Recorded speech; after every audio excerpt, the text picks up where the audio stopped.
प्रभु का धन्यवाद हो कि हम फिर से परमेश्वर के पवित्र वचन के अध्ययन के लिए फिर से मिल सके।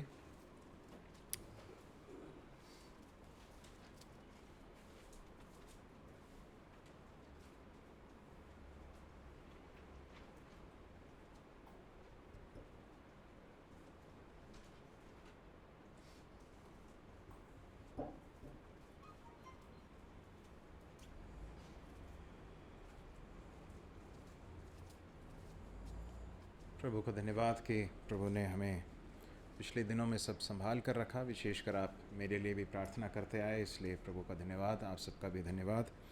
हम परमेश्वर के वचन में से कुलुसियों की पत्री का अध्ययन करते आए हैं। उसी भाग को हम फिर से निकाल लेंगे। मैं आपसे आग्रह करूंगा कि कृपया कुलुसियों की पत्री उसके तीसरे अध्याय में आ जाएं।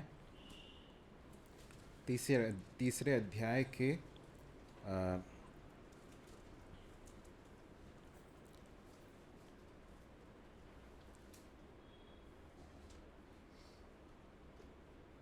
18 से लेकर 25 तक हम पढ़ेंगे।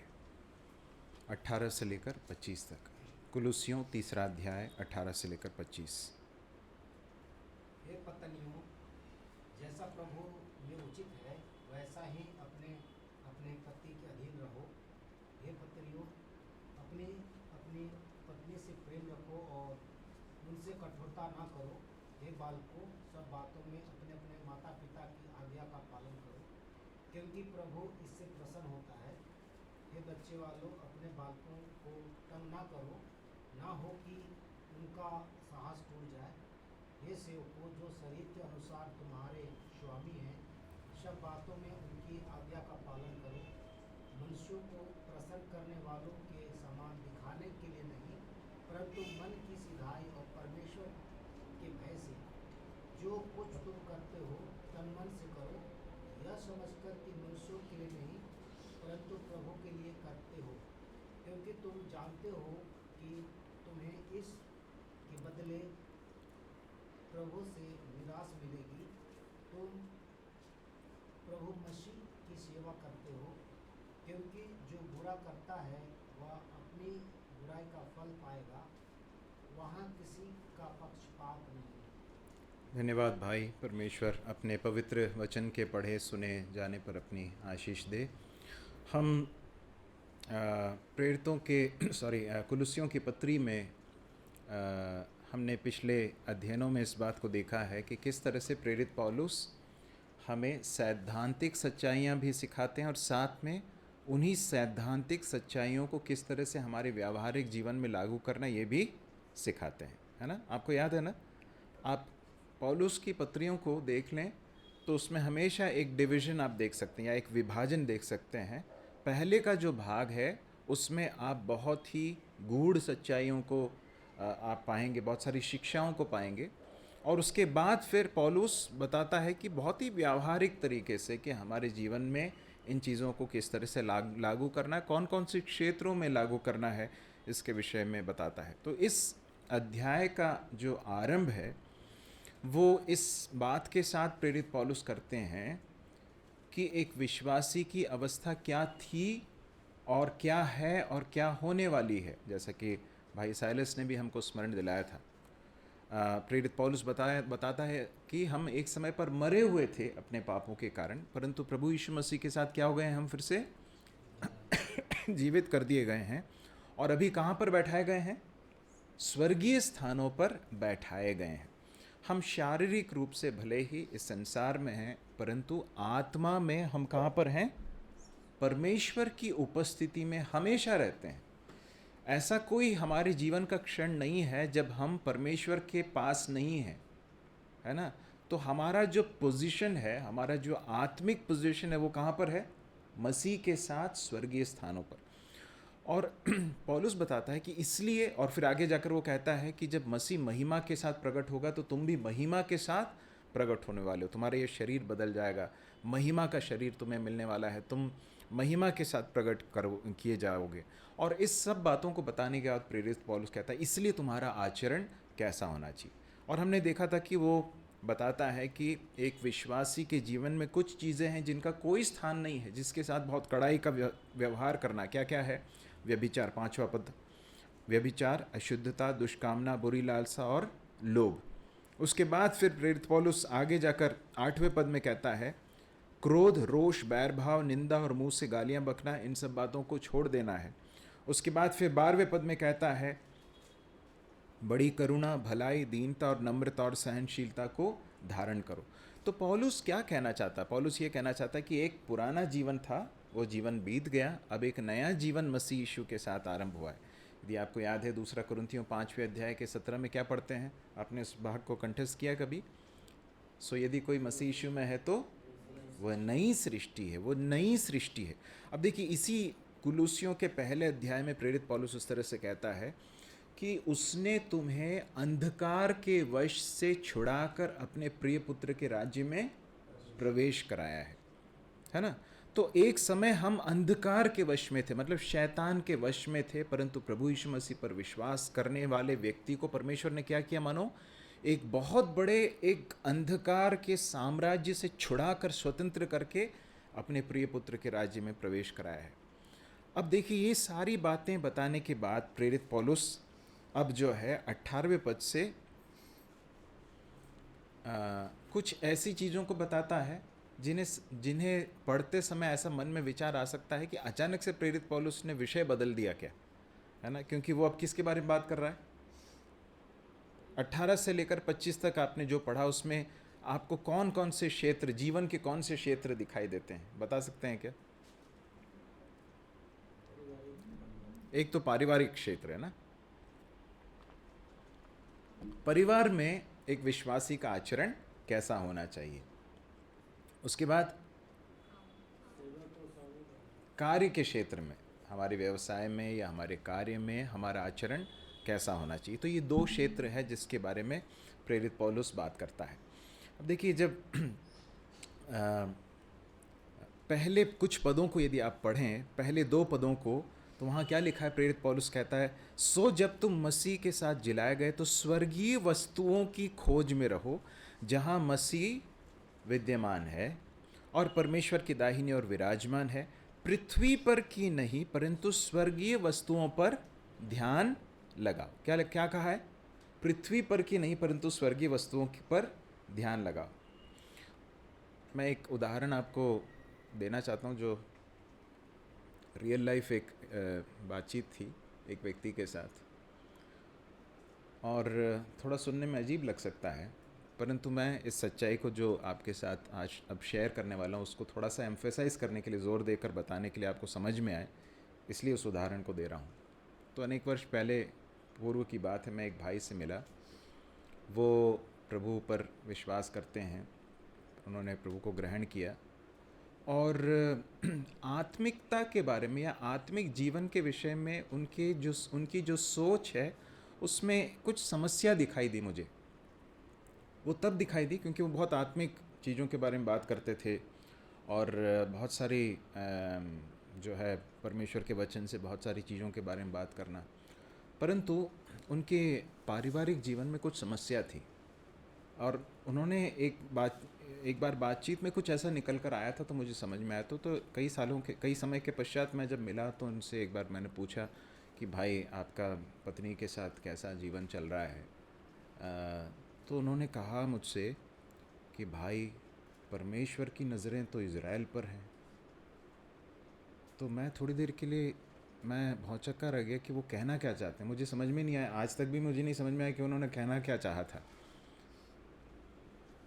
देखिए, कई बार हम आत्मिकता को कुछ इस तरह से समझते हैं कि जो व्यक्ति आत्मिक है वो संसार की चीज़ों से ऊपर उठकर वो कुछ अलग ही स्तर पे पहुंच गया है। उसको पति पत्नी के का जो संबंध है, बच्चों के साथ जो संबंध है, उसके जो घर की जो जिम्मेदारियां हैं, नौकरी है, व्यवसाय है, इन सारी चीज़ों से कोई लेना देना, वो इन सब से ऊपर उठकर जो है एक अलग ही स्तर पे पहुंच चुका है, जहाँ पर उसे इन सारी चीज़ों से कोई वास्ता नहीं है। ये सही है क्या? नहीं है, ये गलत सोच है। परमेश्वर को हमारे जीवन के हर क्षेत्र में रुचि है, और हमारी आत्मिकता अंततः संबंधों में दिखाई देती है। इस संसार में अनेक ऐसी शिक्षाएं हैं जिसमें ये सिखाया जाता है कि यदि आप आत्मिकता में ऊपर बढ़ रहे हैं तो आप एक एक ऐसे स्तर पर पहुंच जाएंगे जहां पर आपके लिए रिश्ते कोई मायने नहीं रखेंगे। तो इसलिए आप रिश्तों को सब छोड़ दो, ये सब मोह माया है, और उसके बाद आप घर बार छोड़कर जो है कहीं दूर चले जाओ, पहाड़ पर चले जाओ, और ये आत्मिकता है। परंतु परमेश्वर का वचन, परमेश्वर आत्मिकता को इस तरह से नहीं देखते हैं। परमेश्वर का वचन आत्मिकता को संबंधों में परिभाषित करता है, या फिर एक व्यक्ति कितना आत्मिक है ये उसके सिर्फ मुंह से निकलने वाली बड़ी बड़ी बातों से नहीं समझ में आता है, परंतु उसके दिन प्रतिदिन के व्यवहार से समझ में आता है। वो अपनी पत्नी के साथ किस तरह से रिलेट करता है, वो अपने पति के साथ कैसे रिलेट करती हैं, वो अपने माता पिता के साथ कैसे व्यवहार करते हैं बच्चे, और माता पिता बच्चों के साथ व्यवहार कैसे करते हैं, वो व्यक्ति अपने नौकरी के क्षेत्र में किस तरह से अपने कार्य को करता है, और यदि उसके अधीन कुछ लोग हैं तो वो उनके साथ कैसा व्यवहार करता है। इन सारी चीज़ों में एक व्यक्ति की आत्मिकता नज़र आती है ना। ये एक ऐसी चीज़ है जिसे अच्छी तरह से हमारे मन में हमें समझ लेना है, ताकि हम भी इस तरह की गलत एक सोच में ना पड़ जाएं। तो प्रेरित पौलुस जब कह रहा है कि तुम मसीह के साथ जिलाए गए और तुम कहाँ पर बैठाए गए हो, स्वर्गीय स्थानों पर मसीह के साथ बैठाए गए हो, इसलिए स्वर्गीय वस्तुओं की खोज करो। उसका मतलब क्या है? इसका मतलब ये नहीं है कि तुम अपने परिवार पर का ध्यान न रखो। इसका अर्थ ये नहीं है कि तुम्हें पारिवारिक जीवन से कोई अब मतलब नहीं है। आपको याद है उत्पत्ति की पुस्तक में एक व्यक्ति का विवरण है जिसके विषय में लिखा है कि वो परमेश्वर के साथ साथ चला। कौन था? बच्चे बताएंगे? जो परमेश्वर के साथ साथ चला, ये उसके बारे में बताया गया है, और बहुत एक मशहूर व्यक्ति है पुराने नियम का, उत्पत्ति की पुस्तक में पहले के कुछ लोगों में, और वो उठा लिया गया करके लिखा है। हाँ, हनोक, है ना। हनोक के बारे में लिखा गया है कि वो परमेश्वर के साथ साथ चला। आप जानते हैं वहाँ पर उत्पत्ति की पुस्तक में परमेश्वर के आत्मा ने इस बात को भी रिकॉर्ड किया है कि हनोक के बच्चे हुए, उसका परिवार था, है ना। तो वो प्रभु के साथ जब चल रहा था, वो अपने पारिवारिक जीवन को भी जी रहा था। ऐसा नहीं है कि उसके बच्चे नहीं थे, उसके परिवार नहीं, तो उसकी पत्नी के, उसके घर की जिम्मेदारियां थी। वो कुछ खेती बाड़ी करता होगा, अपने पत्नी के साथ जो उसके काम में जो है हाथ बटाता होगा, अपने बच्चों का लालन पालन करता हो। इन सारी चीज़ों को करते समय वो किसके साथ चल रहा था? परमेश्वर के साथ चल रहा था। तो इसलिए आत्मिकता ये नहीं है कि हम इन सारी चीज़ों से ऊपर उठ गए हैं, हमें इन जिम्मेदारियों से कोई मतलब नहीं है। तो प्रेरित पौलुस जब कह रहा है कि तुम मसीह के साथ जिलाए गए, स्वर्गीय वस्तुओं की खोज में रहो, इन सब बातों को बताने के बाद अब 18वें पद से क्या कहता है? वो सीधे कुछ ऐसे क्षेत्रों में आता है जहाँ पर हमें इन चीज़ों को लागू करना है। क्या कौन सा पहला संबंध है? पत्नी का पति के साथ संबंध, या पत्नी का पति के प्रति जो व्यवहार है, उस भूमिका के विषय में प्रेरित पौलुस बताता है। क्या कहता है 18वें पद में? जो भी पढ़ते हैं, मैं आग्रह करूंगा कृपया माइक को ले लें अपने हाथ में और ज़ोर से पढ़ें।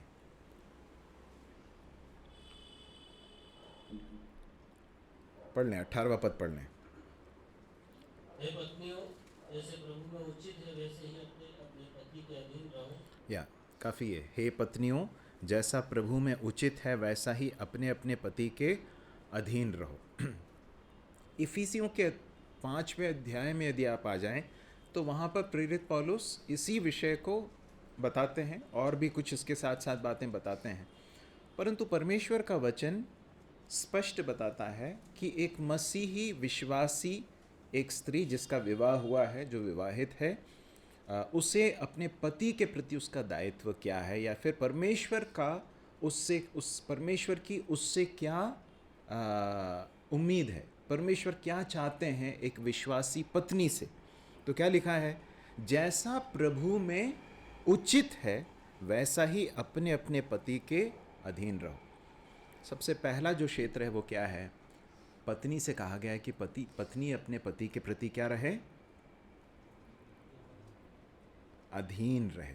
अब जैसे ये शब्द अधीन आता है, अधीन शब्द को जो है बहुत गलत तरीके से या नकारात्मक तरीके से समझा गया है। उस समय पर भी समझा जाता था, परंतु एक व्यक्ति है जिसने इस शब्द को बहुत ऊंचा स्थान दे दिया, जिसने अधीनता को जो है एक बहुत ही गौरवपूर्ण और बहुत ही अच्छा एक अर्थ दिया। कौन है?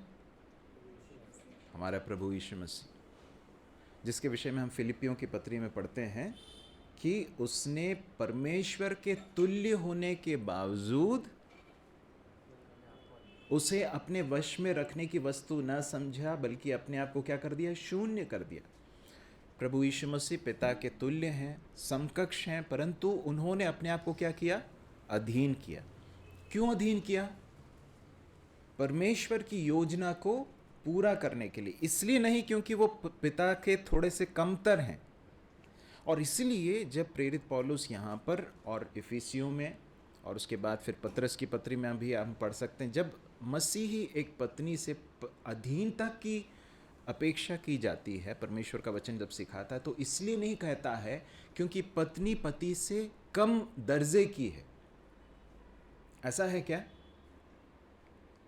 आपको लगता है क्या कि परमेश्वर ने स्त्री को अपने पति के अधीन रहने के लिए इसलिए कहा है क्योंकि स्त्री जो है थोड़ा सा उसका दिमाग कम है, या फिर थोड़ा वो आत्मिक रूप से कम क्वालिटी की है, इसलिए? ऐसा कुछ है क्या? ऐसा लगता है आपको? हाँ, क्या लगता है? परमेश्वर का वचन क्या कहता है मालूम? उत्पत्ति की पुस्तक में हम कैसे पढ़ते हैं, परमेश्वर ने कैसे बनाया आदम को? अपने स्वरूप और समानता में बनाया। परमेश्वर ने जिस तरह से आदम को बनाया था, वैसा ही परमेश्वर ने हव्वा को भी अपने हाथों से रचा। और परमेश्वर ने, वहाँ पर हम पढ़ते हैं, परमेश्वर ने अपने स्वरूप और समानता में बनाया और नर और नारी करके बनाया। मतलब दोनों ही परमेश्वर के स्वरूप और समानता में है, दोनों का ही मूल्य बराबर है। पति और पत्नी दोनों का मूल्य परमेश्वर की दृष्टि में एक है। इसलिए जब अधीन कर रहने के लिए कहा गया या अधीन होने के लिए कहा गया है, तो इसलिए नहीं कहा गया है क्योंकि स्त्री पुरुष से थोड़े से क्वालिटी में कम की है, या वो परमेश्वर ने उसको जो है थोड़ा सा कम दर्जे का बनाया, ऐसा नहीं है। दोनों ही परमेश्वर की दृष्टि में मूल्यवान है, एक ही मूल्य रखते हैं। सिर्फ एक ही अंतर है, परमेश्वर ने एक भूमिका दी है, दोनों को अलग अलग भूमिका दी है, जिसमें परमेश्वर ने यह रखा है कि पुरुष नेतृत्व का कार्य करे, अगुवे के रूप में अपने परिवार को लीड करे, और पत्नी से अपेक्षा है कि वो अपने पति के अधीन रहे। अब यहाँ पर जो शब्द है वो उसको यूनानी में कहते हैं हुपटासो। हुपटासो का मतलब यह है, जो एक मिलिट्री टर्म है, मतलब आप जानते हैं कि सेना में अलग अलग रैंक्स होते हैं ना। कौन कौन से रैंक्स होते हैं? सबसे ऊपर जनरल के बाद फिर मेजर जनरल होते हैं, फिर उसके बाद फिर जो है कर्नल होते हैं, मेजर होते हैं, फिर कैप्टन्स होते हैं, सूबेदार मेजर होते होंगे, जो भी, मुझे नहीं मालूम एग्जैक्टली क्या स्ट्रक्चर रहता है। जूलियस भाई हों तो और क्लियरली बता सकते हैं, लेकिन एक स्ट्रक्चर है ना। और उसमें हर व्यक्ति को उसके रैंक के अनुसार उससे अपेक्षा की जाती है कि वो अपने जो सुपीरियर है या फिर उसके ऊपर जिसे ठहराया गया उसके उस रैंक के क्या रहे, अधीन रहे, है ना।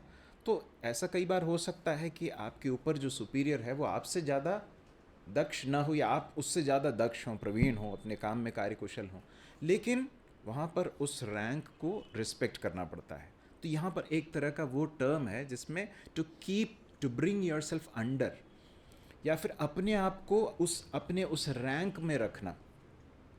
और ये एक वॉलंटरी मतलब जो है ये स्वेच्छा से, ऐच्छिक रूप से किया गया एक कार्य है, किसी के दबाव में करने वाला कार्य नहीं है, परंतु स्वेच्छा से करने के लिए कहा गया। हे पत्नियों, जैसा प्रभु में उचित है। इसका मतलब क्या है?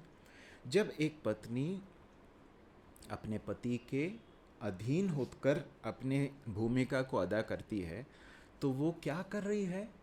वो उस कार्य को कर रही है जो प्रभु में, क्या लिखा है यहाँ पर? प्रभु में उचित है। मतलब परमेश्वर ने एक ऑर्डर ठहराया है, परमेश्वर ने एक क्रम बनाया है जिसमें परमेश्वर ने पत्नी को अपने पति के अधीन रहने के लिए बोला। जब वो अपने उस ऑर्डर को फुलफिल करती, जब वो उस कार्य को मानती, तो वो किसकी आज्ञा को मान रही है?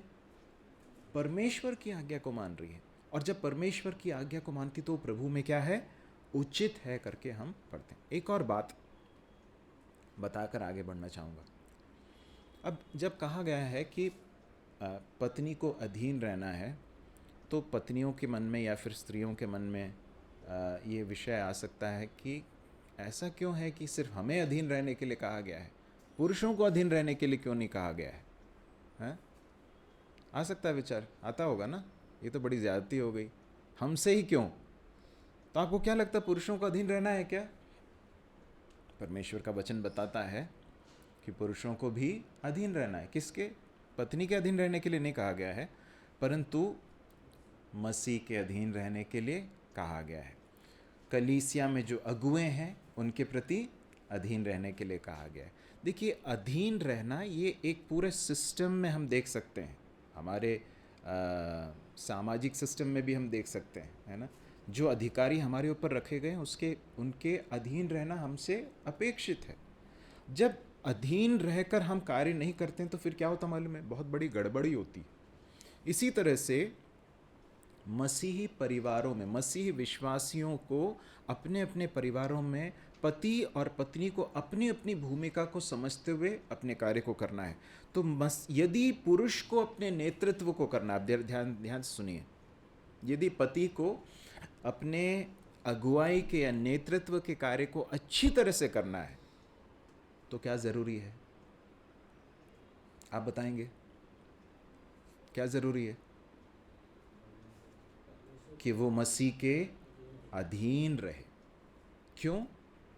क्योंकि मसीह कौन है? उसका सिर है ना। जब मसीह सिर है, जब मसीह के अधीन होगा तभी वो अपने नेतृत्व को सही रीति से कर पाएगा। कई पुरुष जो है विश्वासी, जब ये अधीनता की बात करते हैं तो कई बार उनको लगता है कि हमें जो है बिल्कुल अधिकार दे दिया गया, खुली छूट दे रखी है कि हम मनमाना करें, मनमानी करें। परंतु परमेश्वर का वचन ऐसा नहीं कहता है। परमेश्वर का वचन कहता है कि पुरुष को अपने या पति को अपने सिर के या फिर मसीह के अधीन रहना है, और तभी वो अपने नेतृत्व को सही रीति से कर पाएगा।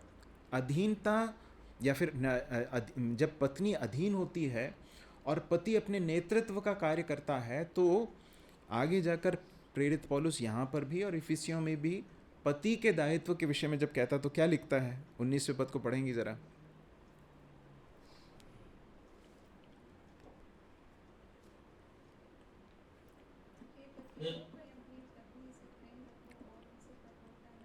धन्यवाद। हे पतियों, अपनी अपनी पत्नी से प्रेम रखो और उनसे कठोरता न करो।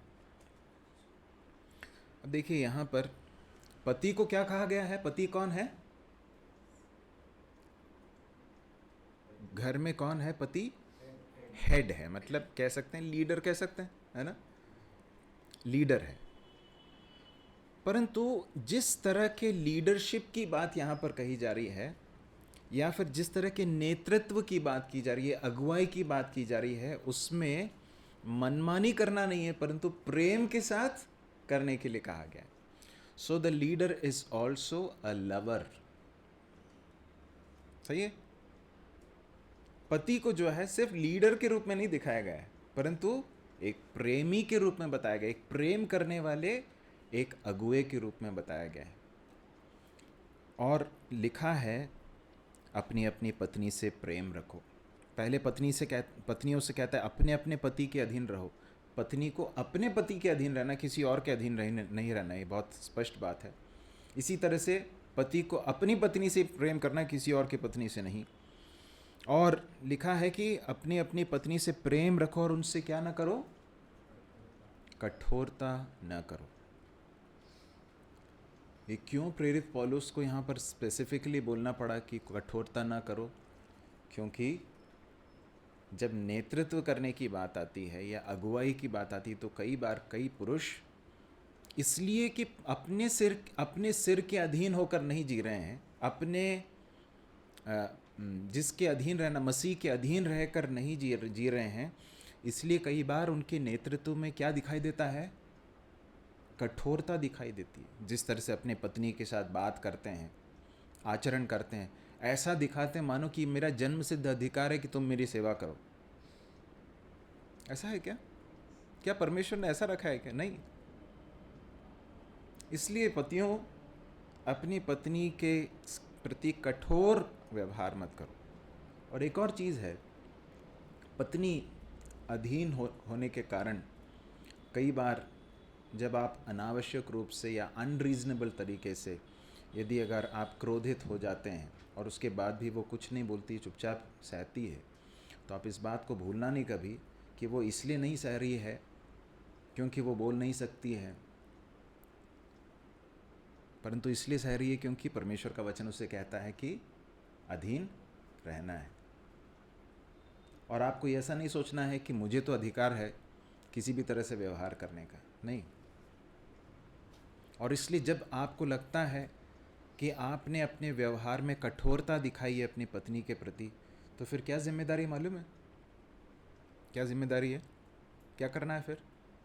क्योंकि ये तो इस आज्ञा का उल्लंघन है, तो फिर क्या है वो परमेश्वर की दृष्टि में? पाप है। और पाप करते समय क्या करना फिर? अपने पाप को मानना है, जिसके प्रति किया उससे मानना है। तो पत्नी से कहना है, मैंने आपसे जो जिस तरह से व्यवहार किया, मैंने जिस तरह से तुमसे बातें की, वो सही नहीं था, परमेश्वर की दृष्टि में पाप है, मुझे माफ़ करो। कई बार पुरुष जो है सोचते हैं कि ऐसा करने से हम बहुत छोटे हो जाएंगे, अरे हमें तो नेतृत्व का काम दिया गया है, मैं कैसे माफ़ी मांगूं। लेकिन हमें कठोर होने के लिए कोई अधिकार नहीं है। हो सकता है कि हमारे डिफरेंस हों, हमारे मतभेद हो सकते हैं ना। यदि पत्नी ने कुछ कहा है या फिर कुछ किया है तो उसमें हो सकता है कि हम उसको करेक्ट करने की ज़रूरत हो, परंतु कभी भी कठोर होने के लिए परमेश्वर का वचन अनुमति नहीं देता है। इसलिए बहुत सावधानी के साथ अपनी पत्नी के साथ व्यवहार करना है। पतरस की पत्री में इस तरह से प्रेरित पतरस कहता है कि अपनी पत्नी के साथ बुद्धिमानी के साथ जीवन निर्वाह करो, ऐसा ना हो कि तुम्हारी प्रार्थनाएं रुक जाएं। इसका मतलब क्या है? यदि आपका संबंध आपकी पत्नी के साथ सही नहीं है, अच्छा नहीं है, तो फिर आप कितनी भी प्रार्थनाएं कर लें, वो छत के ऊपर नहीं जाएंगी, परमेश्वर नहीं सुनेगा। क्यों? क्योंकि परमेश्वर देख रहे हैं कि आपकी पत्नी के साथ संबंध कैसा है। बुद्धिमानी के साथ जीवन निर्वाह करना। तो यहाँ कहता है अपनी पत्नी से प्रेम रखो, उनसे कठोरता मत करो। देखिए, जब पत्नी के दायित्व के बारे में कहा गया तो प्रेरित पौलुस अधीनता की बात कहता है, परंतु जब पति की बात करता है तो प्रेम करने की बात करता है। एक पति जब अपने पत्नी के प्रति प्रेम करता है, प्रेम के साथ व्यवहार करता है, प्रेम के साथ अपने नेतृत्व के कार्य को करता है, तब पत्नी को अधीन रहने में भी और अधिक आसानी होती है। ये एक शर्त नहीं है, परंतु ये उसकी मदद करता है, उसको हेल्प करता है अपनी भूमिका को बेहतर तरीके से करने के लिए। इसका ठीक उल्टा भी है। जब पत्नी अपने पति के प्रति अधीन होती है तो वो अपने कार्य को बेहतर तरीके से कर पाता है। इसलिए दोनों को अपने अपनी भूमिका को समझते हुए परमेश्वर के वचन के अनुसार व्यवहार करना बहुत ही आवश्यक है। परमेश्वर ने ये जो क्रम रखा है, इसमें परमेश्वर से कभी भूल नहीं हो सकती। परमेश्वर ने अपनी बुद्धि में होकर इस तरह से रखा है। और जिन परिवारों में आप इस क्रम को फॉलो करते हुए देख सकते हैं, वहाँ पर आप देख सकते हैं कि वो बहुत ही हार्मनी के साथ, सामंजस्य के साथ, प्रेम के साथ, आनंद के साथ वो परिवार चल रहा है। जहाँ पर गड़बड़ी होती है, मतलब पत्नी जो है वो नेतृत्व करने लग जाती है, पति जो है अपने नेतृत्व के कार्य को छोड़ देता है और पति जो है कठोर व्यवहार करता है, पत्नी अधीन नहीं रहती, तो आप देख सकते हैं कि वो परिवार, आप सेंस कर सकते हैं, आपको फील होगा कि हाँ सब चीज़ें ठीक नहीं है। और परमेश्वर की इच्छा है कि मसीह परिवारों के द्वारा परमेश्वर अन्य जो अविश्वासी लोग हैं, जो परमेश्वर को नहीं जानते हैं, उनके सामने परमेश्वर पेश करना चाहते हैं कि परमेश्वर की योजना क्या है। देखिए, ये जो परिवार, मसीह परिवार जो है, ये सिर्फ एक दूसरे संसार के परिवारों के समान नहीं है। एक मसीह परिवार को परमेश्वर अपने हाथों में बहुत सामर्थ्य के साथ उपयोग में ला सकते हैं, और उसके लिए ज़रूरी है कि पति और पत्नी अपने अपने भूमिका को समझते हुए उसे पूरा करें। अंग्रेजी में जो पति के लिए जो शब्द है वो क्या है? क्या है? हस्बैंड। हस्बैंड जो शब्द है वो उसके मूल शब्द में एक फार्मर या किसान के साथ वही सेम अर्थ है उसमें, जो कल्टीवेट करता है, जो खेती किसानी करके जो है जिस तरह से ज़मीन को तैयार करता है, और उसके बाद फिर उसको पानी डालता है, उसके बाद उसमें बीज रोपता है, उसके बाद जब वो बढ़ते हैं तो उसकी सुरक्षा करता है। जिस तरह से बहुत केयर करते हुए एक किसान अपने उस खेत को की रक्षा करता, उसमें फल उपजाता है, इसी तरह का एक पिक्चर जो है यूज़ किया गया हस्बैंड के लिए। और एक पति के रूप में प्रत्येक विश्वासी से परमेश्वर की उम्मीद है कि वो इसी तरह से अपने पत्नी के प्रति देखभाल रखे, अपने पत्नी और अपने बच्चों के प्रति, उस परिवार की वैसे ही देख रेख करे, उनकी सुरक्षा के लिए प्रयत्न करे, उनके आत्मिक जीवन के लिए परिश्रम करे, उनकी आवश्यकताओं को पूरी करने के लिए मेहनत करे। ये सब परमेश्वर की अपेक्षाएं हैं। प्रभु हमारी सहायता करे कि ऐसा हम कर सकें। जो कलीसिया, जिस कलीसिया में परिवार मजबूत होते हैं, ध्यान से सुनिए, जिस कलीसिया में परिवार मजबूत होते हैं वो कलीसिया भी कैसी हो जाती है? मजबूत कलीसिया बनती है। और ध्यान से सुनिए, जिस कलीसिया में परिवार कमज़ोर हैं वहाँ पर वो कलीसिया भी कैसी हो जाती है? बहुत कमज़ोर हो जाती है। कलीसिया क्या है आखिर? एक बड़ा सा परिवार है जिसमें छोटे छोटे परिवार हैं, है ना? छोटे छोटे परिवारों से ही तो बनता है कलीसिया, विश्वासी परिवारों से बनता है। और इसलिए हमारी कलीसिया यदि हम चाहते हैं कि वो मजबूत हो, है ना, स्ट्रांग हो, तो बहुत ज़रूरी है कि हमारे परिवार स्ट्रांग बने। प्रभु सहायता करें। अब 20वें पद को पढ़ें, माइक लेकर ज़ोर से पढ़ें। 20 और 21 दोनों पढ़ लें। बालकों, सब बातों में अपने अपने माता पिता की आज्ञा का पालन करो, क्योंकि प्रभु इससे प्रसन्न होता है। हे बच्चे वालों, अपने बालकों को तंग न करो, न हो कि उनका साहस टूट जाए। हे बच्चों, सब बातों, धन्यवाद बेटा। हे बच्चों, सब बातों में अपने अपने माता पिता की आज्ञा का क्या करो? पालन करो। देखिए, प्रेरित पौलुस ने पहले क्या बताया था कि तुम एक समय पर ऐसा सब नहीं करते थे। संसार में जब लोगों को आप देखोगे, परिवारों को देखोगे, तो ये चीज़ें बहुत कॉमनली दिखाई देती हैं, है ना? पति अपने रोल को नहीं कर रहा, पत्नी अपने रोल को नहीं कर रही, कुछ तो भी चल रहा है जीवन, बच्चे जो है अपने रास्ते हैं। परंतु एक मसीह परिवार में ऐसा नहीं होना चाहिए। मसीह परिवार में परमेश्वर के वचन के अनुसार आचरण होना चाहिए। अब बच्चों से क्या कहा गया है? अपने अपने माता पिता की आज्ञा का पालन करो। सब बातों में अपने अपने माता पिता की आज्ञा का पालन करो करके लिखा है। अब ये आज्ञा पालन करना आसान है क्या बच्चों? जब मम्मी पापा बोलते हैं कि बेटा ऐसा करना है तो बहुत अच्छा लगता है, बहुत आसानी से हम स्वाभाविक रूप से कर पाते हैं क्या? नहीं होता है, ये हमारे स्वभाव में नहीं है। और मैं भी उस उम्र में से होकर गुजरा हूँ, इसलिए मैं जानता हूँ, मैं आपको बताना चाहता हूँ कि जब माता पिता कुछ कहते हैं कि ऐसा करो, तो हमारे मन में रहता है कि ऐसा क्यों? हाँ, और हमारे मन में ऐसा विचार आ सकता है कि अरे आप कुछ समझते नहीं हो, आप जो है पुराने ज़माने के हो, हम जो है नए ज़माने के हैं, आप बहुत आउटडेटेड हो और आप जो है जो चीज़ें कह रहे हो उसमें कोई ज़्यादा तुक नहीं है, कोई सेंस नहीं है, लॉजिक नहीं है। परंतु परमेश्वर का वचन क्या कहता है हमारे लिए? अंततः जो हैंडबुक है, मैनुअल है, वो क्या है? परमेश्वर का वचन है। हम क्या सोचते हैं, हमारे दोस्त लोग क्या सोचते हैं, संसार में क्या चल रहा है, ये सब हमारे लिए मायने नहीं रखता है। परमेश्वर का वचन क्या सिखाता है? क्या कहता है? हे बालकों, सब बातों में अपने माता पिता की आज्ञा का पालन करो, क्योंकि क्या लिखा है बेटा? क्योंकि प्रभु इससे प्रसन्न होता है। जब आप अपने माता पिता की आज्ञा का पालन करते हो तो उससे कौन प्रसन्न होता है? परमेश्वर प्रसन्न होते हैं। परमेश्वर बहुत ध्यान से देख रहे हैं कि आप अपने माता पिता की आज्ञा को मानते हैं कि नहीं।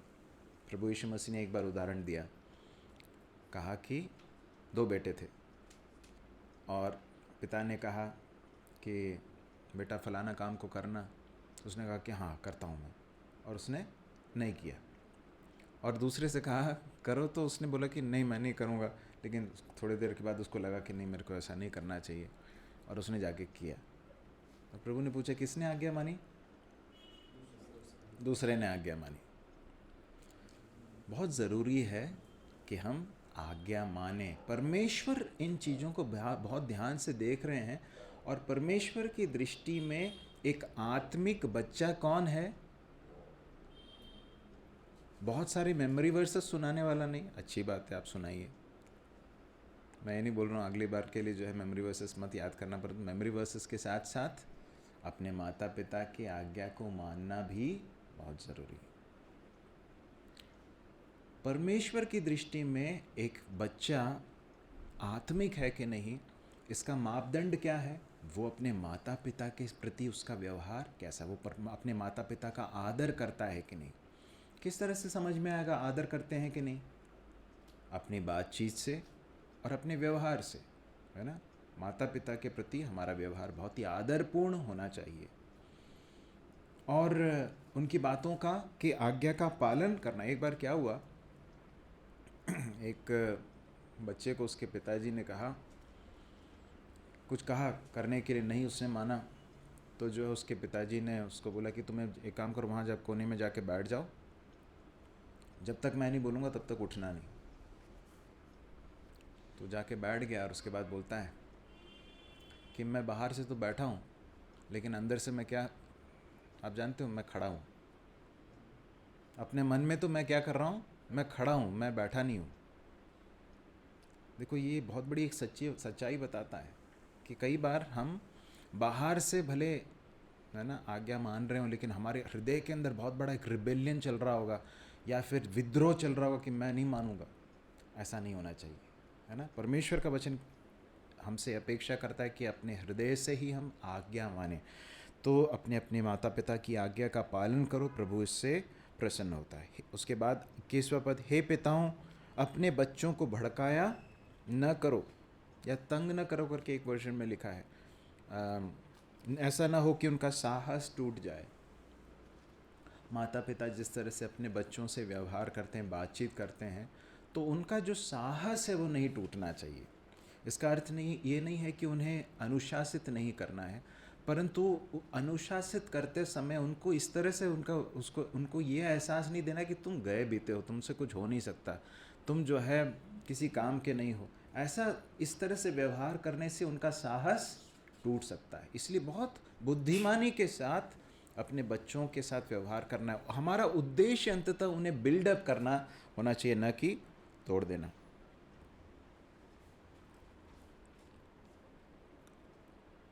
हम यहाँ पर समाप्त करेंगे क्योंकि हमारा समय ख़त्म हो गया। आगे एक और क्षेत्र है जो हमारे नौकरी का या हमारे व्यवसाय का क्षेत्र है, जिसमें परमेश्वर का वचन बताता है। परंतु हमने एक परिवार के अंदर पति पत्नी का आपस में व्यवहार, बच्चों के प्रति माता पिता का व्यवहार और माता पिता के प्रति बच्चों का व्यवहार कैसा होना चाहिए, इसके विषय में देखा। प्रभु हमारी सहायता करे कि हम इन सारी चीज़ों को बहुत ही व्यावहारिक रूप से अपने जीवन में लागू कर सकें। बहुत ही ध्यान से परमेश्वर इन चीज़ों को देखते हैं, इस बात को हम कभी भूलें नहीं, है ना। यदि हम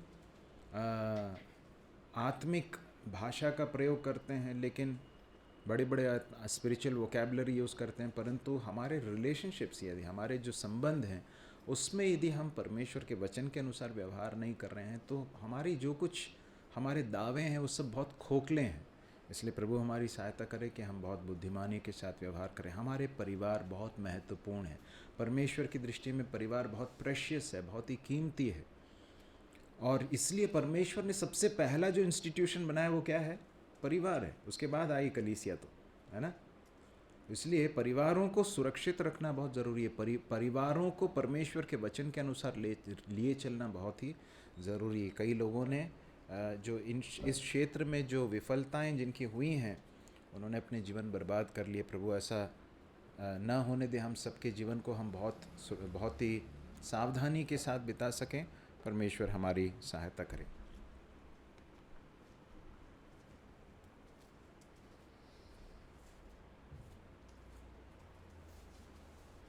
स्वर्गीय